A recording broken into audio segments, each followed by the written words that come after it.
I didn't know I was about to relive the worst night of my life until I saw my own shadow wave at me from the ground. I was just walking home from a store like any normal night. But somewhere on that empty road, something followed me, and when I finally reached my door, it was already waiting inside. That night, I never planned to be out so late. Everything started in a completely ordinary way. I was returning home after buying a few things from a nearby shop. The shop is a little inside our area, and to get home I have to walk through a long, narrow road. During the day the road feels normal, people passing by, distant noises, life everywhere. But at night it becomes a completely different place. It was around 10:30 p.m. I was the last customer to leave before the shop closed. As soon as the lights behind me turned off, an unnatural silence fell over the area. I was holding a small bag in one hand and using my phone's flashlight as I started walking. The first few minutes were fine. Somewhere far away, a dog was barking and the wind gently rustled the leaves, but suddenly I felt like I wasn't alone. It was a strange feeling, as if someone was walking right behind me. I stopped, I turned around, no one was there. I tried to calm myself. It's late, the road is empty, my mind must be playing tricks. I started walking again, but this time I clearly heard footsteps, another set of steps mixing with mine. Step, step, step. The faster I walked, the faster the sound followed. My heartbeat began to pound in my chest. I suddenly spun around. The road was empty, but then I noticed something. Under the streetlight, my shadow stretched across the ground, and it looked wrong. It wasn't perfectly matching my body. I raised my right hand. My shadow lifted its hand a second too late. A cold chill ran down my spine. I moved my arm again. This time the shadow moved, but not like me. It looked like someone trying to imitate my movements. I blinked and rubbed my eyes. Everything looked normal again. I whispered to myself, I'm overthinking. Then I started walking faster. All I wanted now was to reach home as quickly as possible. But after a few steps, the streetlight above me flickered and suddenly went out. Darkness swallowed everything. Only the weak glow of my phone remained. When I shone it ahead, I saw someone standing in the middle of the road. My breath caught in my throat. I focused the light and realized there was no one there, just the shadow of a tree. A nervous laugh escaped me, but it died in my throat because right next to my ear I heard a whisper. Why are you in such a hurry? I spun around. No one. My hands started trembling. My phone nearly slipped from my grip. I wanted to run, but my feet felt glued to the ground. Then my phone's light turned off on its own. I stood there in total darkness. My breathing sounded so loud it felt like someone was standing inches away from me. And then I felt it, a cold hand resting on my shoulder. I tried to scream, but no sound came out. Slowly, I turned my head to look behind me. Nothing, but I could still feel the pressure of that hand. Tears welled up in my eyes. Desperate, I ran forward blindly through the darkness. I didn't know where I was going, I just kept running. Suddenly, my foot slipped and I fell hard onto the ground. When I looked up, I realized I was still in the middle of the road, but everything around me had changed. The houses that were supposed to line the street were gone. On both sides, there was only endless darkness. No stars in the sky, no moon. The silence was so heavy it pressed against my ears. Slowly, I stood up. And that's when I saw it a short distance ahead of me. I was standing there. Someone who looked exactly like me. Same clothes, same posture. It slowly tilted its head and smiled. That smile wasn't human. Everything inside my chest froze. I tried to step back, but when I looked behind me, another version of me was standing there. Then to my right and to my left, I was surrounded by copies of myself. They were all staring at me, and slowly they began to move closer. That's when I understood for the first time I had come to the wrong place. This wasn't the road I walked every day to get home, and I wasn't alone here. Together they whispered, "You're one of us." The whisper didn't echo. It didn't fade into the air. It stayed. It circled around me like an invisible fog pressing against my skin. The copies kept stepping closer in perfect silence. Their feet made no sound on the ground. Only mine did, my uneven breathing, my heart slamming against my ribs. I shook my head and shouted, "Stay away from me," but my voice sounded wrong. It came out weak and distant, as if the darkness itself was swallowing it. The figures stopped moving for a second. Every single one of them tilted their head in the exact same angle. Then they smiled wider. I felt something warm trickle down my neck, sweat or tears, I couldn't tell. My legs were shaking, but instinct took over. I pushed through the nearest figure and ran. The moment I passed through it, a freezing sensation tore through my body. It felt like running through icy water. For For a split second, my vision blurred and I saw flashes of memories that weren't mine. I saw the same road, but empty. I saw myself walking over and over again, each time looking more tired, more desperate, as if I had been trapped in this moment for years. I stumbled forward and nearly collapsed. When my vision cleared, the copies were gone. I was alone again. The road stretched endlessly ahead of me. My phone was dead in my hand, no light, no sound. Just the faint outline of the path under a dim gray sky. Then I heard footsteps behind me, slow, heavy, deliberate. This time I didn't want to turn around. Every part of me screamed not to. But the sound kept getting closer, closer, until I could feel warm breath against the back of my neck. I spun around. There was nothing there, but the footsteps didn't stop. They were still moving, circling me. I turned in place, trying to follow the sound, but it was everywhere at once. My chest tightened. I felt dizzy. And then I noticed something that made my blood run cold. There were footprints forming on the ground around me, fresh footprints. Appearing one by one, pressing into the dust as if an invisible person was walking in circles around me. I watched in horror as the circle grew smaller, closer, closer. "I don't want this," I whispered. "Please let me go home." The footsteps stopped. For a moment there was silence, a silence so deep it felt alive. Then a voice spoke from directly in front of me. "You are home." The darkness ahead began to shift. It peeled back like a curtain, revealing a door standing alone in the middle of the road. It was an old wooden door, scratched and worn, with a faint light glowing from the cracks. My heart pounded as I stared at it. I knew that door. It was my front door. Every instinct told me not to approach it, but another feeling, stronger, heavier, pulled me forward. My feet moved on their own. Step by step, I reached out and touched the handle. It was warm. The moment I turned it, the door creaked open slowly. A familiar smell drifted out, the scent of my home. Safety, comfort. I stepped inside and froze. I was standing on the same road. The door slammed shut behind me. I turned around, but it was gone. In its place stood one of the copies, except this one was different. Its face was twisted in pain. Its eyes were hollow, filled with an endless sadness. It looked at me like it had been waiting for a very long time. When it spoke, its voice sounded exactly like mine. "You weren't supposed to leave." A sharp pain exploded in my head. Memories flooded back all at once. I saw myself walking this road on countless nights. I saw fear, panic, running. And I saw the truth. I had never made it home that night. Something had happened on this road a long time ago. Something I couldn't remember or refused to remember. And ever since then, a part of me had been trapped here, repeating the same journey over and over again. The figure stepped closer and raised its hand. "Stay," it whispered. My vision darkened at the edges. The air grew heavy, hard to breathe. I felt the road pulling at me, wrapping around my legs like invisible chains. But deep inside, a small spark of defiance ignited. "No," I said. The word felt powerful, real. The figure's expression changed. Cracks spread across its face like broken glass. The darkness around us trembled. I took another step back, then another. "I'm leaving," I said, louder this time. The road began to collapse. The copies emerged from the shadows again, reaching toward me with trembling hands. Their whispers rose into a deafening chorus. "Don't go." I turned and ran. The ground shattered beneath my feet. The air screamed around me. I ran faster than I ever had in my life, my lungs burning, my heart ready to burst. Ahead of me, a tiny point of light appeared. I focused on it and kept running. The whispers faded. The hands disappeared. The darkness cracked open and the light swallowed everything. I gasped and opened my eyes. I was lying on the side of the road.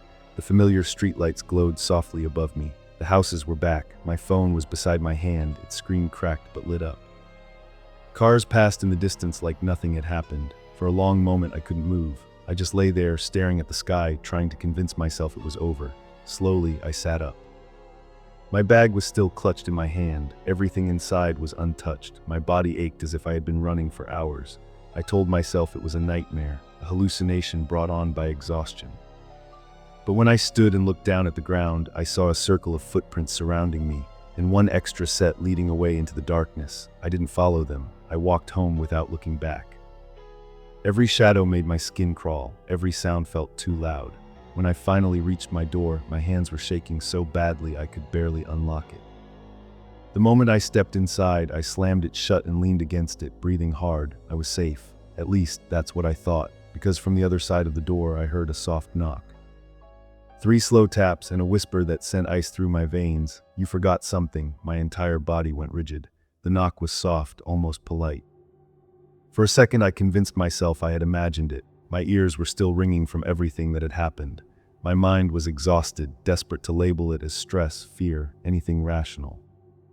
Then it came again, 3 slow taps, knock, knock, knock. I pressed my back harder against the door as if my weight alone could keep whatever was outside from getting in. My throat felt dry. "Who's there?" I asked. The question slipped out before I could stop it. My voice trembled. The silence that followed was worse than the knocking. It stretched for several seconds, thick and suffocating. Then the whisper returned. "It's you." My stomach dropped. I stared at the door handle. It began to turn slowly on its own, not violently. Not forced, just a gentle, deliberate twist like someone who knew they were welcome. I stumbled backward. The door creaked open a few inches. Cold air spilled into the room. In the narrow gap stood a figure wrapped in shadow. I couldn't see its face clearly, but I didn't need to. I already knew what I was going to see. Myself. For a moment, neither of us moved. The figure tilted its head slightly, studying me with an expression I couldn't fully read. There was no anger in its posture, no aggression, only hunger. A deep, aching hunger that made my chest tighten. "You left me there," it said quietly. Its voice was layered, mine but heavier, older, as if it carried years of loneliness inside it. "I didn't know," I whispered. "I didn't remember." The figure pushed the door open wider and stepped inside. The temperature in the room dropped instantly. My breath became visible in the air. "You always forget," it replied. "That's why you keep coming back." My mind raced. Memories flickered at the edges of my thoughts, walking that road countless times, feeling watched, feeling pulled. Every late-night return, every uneasy glance over my shoulder. It had never started that night. It had been happening for years. I backed away slowly as the figure advanced. With every step it took, the lights in my house dimmed. Shadows stretched unnaturally along the walls, reaching toward me like grasping fingers. "What do you want from me?" I asked. It stopped a few feet away, my eyes locked onto mine. "I want to go home," it said. The words hit me harder than I expected. There was pain in them. A quiet desperation that mirrored something buried deep inside my own chest. "You are home," I said weakly. It shook its head. "This isn't my home, it's yours. I've been trapped on that road for so long, watching you live, watching you forget me every time you walk away." A sharp pressure built behind my eyes. Images burst into my mind like shattered glass. I saw the road again, but this time it was clearer. Rain pouring down, headlights cutting through the darkness, the screech of tires. I saw myself standing frozen in the middle of the street. I saw a car rushing toward me. I felt the impact all over again, a violent jolt that ripped the air from my lungs. I staggered as the memory settled into place. I had been in an accident on that road. I had survived, but something hadn't. A piece of me had been left behind in that moment, trapped between fear and darkness, replaying the final seconds over and over. And every time I walked that road at night, I drifted closer to it. Closer to becoming whole again or disappearing completely. The figure reached out and placed a hand on my chest. Its touch was ice cold, but I felt a strange sense of familiarity. "We were supposed to be one," it whispered. My heart pounded beneath its palm. I could feel a pull, a powerful force trying to draw something out of me. My vision blurred as a wave of exhaustion crashed over me. It would be so easy to let go, to stop fighting. For a split second, I wanted to. Then I thought about everything waiting for me, the small, ordinary moments of my life, the warmth of my bed, the sunlight through my window in the morning, the simple comfort of being alive. "I can't," I said, my voice shaking. "If I let you take my place, I won't come back." The figure's expression softened. Sadness washed over its face. "And if you don't," it replied gently, "I never will." The room trembled. The walls pulsed like a heartbeat. I felt the road calling to me again, its darkness seeping through the cracks of reality. I realized there was no escaping this choice. Either I carried this piece of myself forever, or I returned to that road and faced what I had been running from. I closed my eyes and took a shaky breath. "Then we go back," I said. The moment the words left my mouth, the floor vanished beneath my feet. I was falling. Cold air roared past me. The world twisted and folded in on itself until my feet slammed onto solid ground. I was standing on the road again. The sky was empty. The silence was absolute. The figure stood beside me now, no longer separate, but still distinct enough to feel its presence. "This is where it ends," it murmured. Ahead of us, headlights appeared in the distance, bright. Blinding, the sound of an engine grew louder, echoing through the darkness. My entire body tensed as the memory prepared to repeat itself. But this time I didn't freeze. I stepped forward. The figure moved with me, our hands brushed, and a surge of warmth flowed between us. The fear that had paralyzed me before loosened its grip. The car sped toward us. At the last second, instead of standing still, I moved out of the way, pulling the figure with me. The headlights rushed past. The roar of the engine faded into silence. The road began to crack. Light spilled through the fractures, spreading rapidly beneath our feet. The darkness peeled away in massive sheets, dissolving into nothing. The figure turned to me. Its outline shimmered, becoming transparent. "Thank you," it whispered, and then it stepped into me. A sudden rush of energy flooded my body. The cold emptiness inside my chest vanished, replaced by a steady warmth. For the first time in years, I felt complete. The road collapsed into pure light. When I opened my eyes, I was standing outside my house. The early morning sun painted the sky in soft shades of orange and blue. Birds chirped in the distance. Everything looked normal, peaceful. I touched my chest, half expecting to feel that icy hand again, but there was nothing there, only the steady rhythm of my heartbeat. I told myself it was over, that I was finally free.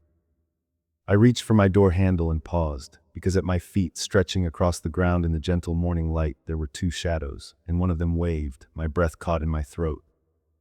I didn't move, I couldn't. My eyes were locked on the ground, on those two shadows stretching across the concrete. One belonged to me. I could feel it, every slight tremor in my body mirrored in its shape. The other one moved on its own. It slowly lowered its arm after the wave, then stood perfectly still. The morning air felt suddenly heavy, like the world was holding its breath with me. I forced myself to look around. The street was alive with normal sounds, a distant car engine, birds chirping.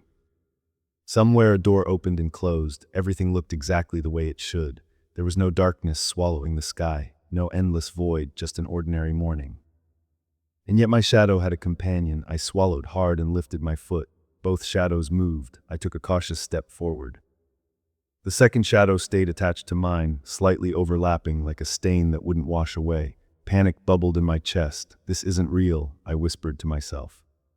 But even as I said it, I knew it was. The warmth I had felt when the figure merged with me was still there, steady, alive. It wasn't fighting me. It wasn't trying to take control. It was simply present. I unlocked my door and stepped inside, closing it gently behind me. The familiar smell of home wrapped around me, but the comfort it usually brought felt distant. My eyes drifted to the floor again. Two shadows followed me in. The second one lagged a fraction of a second behind my movements, just like on the road earlier that night. I tested it, raising my hand quickly. My shadow obeyed instantly. The other copied me a heartbeat later. A chill crawled up my spine. "I thought we were done," I murmured. For a moment nothing happened. Then from somewhere deep inside my mind, I heard a quiet response. "We are." The voice wasn't loud, it didn't echo. It felt like a thought that wasn't mine, calm and steady. I staggered back a step, my pulse racing. "You're still here," I said under my breath. A gentle feeling spread through my chest, not fear. Not anger, relief. "I never left," the voice replied. "I was just lost." I sank onto the edge of a chair, trying to steady my breathing. The shadow settled at my feet, perfectly still now. As the sunlight filtered through the window, I noticed something strange. It no longer looked wrong. The second shadow blended smoothly with the first, forming a darker, sharper outline.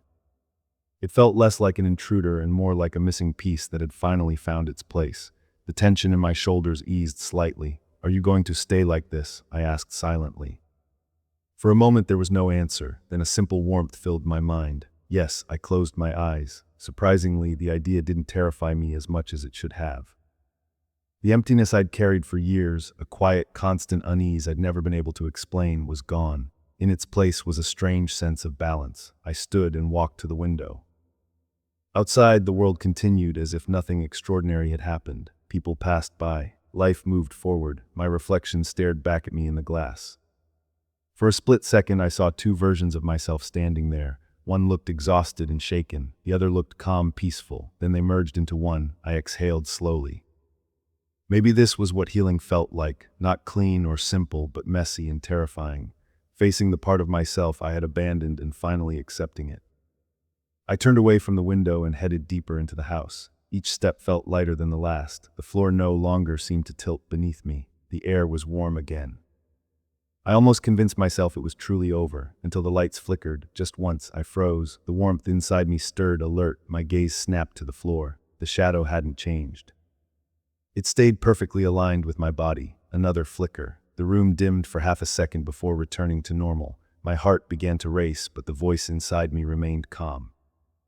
"It's not here for you." The certainty in that thought made my skin prickle. "Then who?" I whispered. The answer came with a faint, distant sound. "Knock, knock, knock." It echoed from somewhere deep inside the house, not from the front door this time, but from the hallway leading to the back rooms. The sound was muffled, like it was coming from behind a wall. I felt the warmth in my chest grow stronger, wrapping around my fear like a shield. "Don't open it," the voice warned gently. Every instinct told me to listen. And yet curiosity tugged at me, sharp and insistent. The knock came again, louder this time. Knock, knock, knock. The air in the hallway looked darker than it should have, the shadows pooling unnaturally along the walls. A memory surfaced, the endless road, the copies closing in.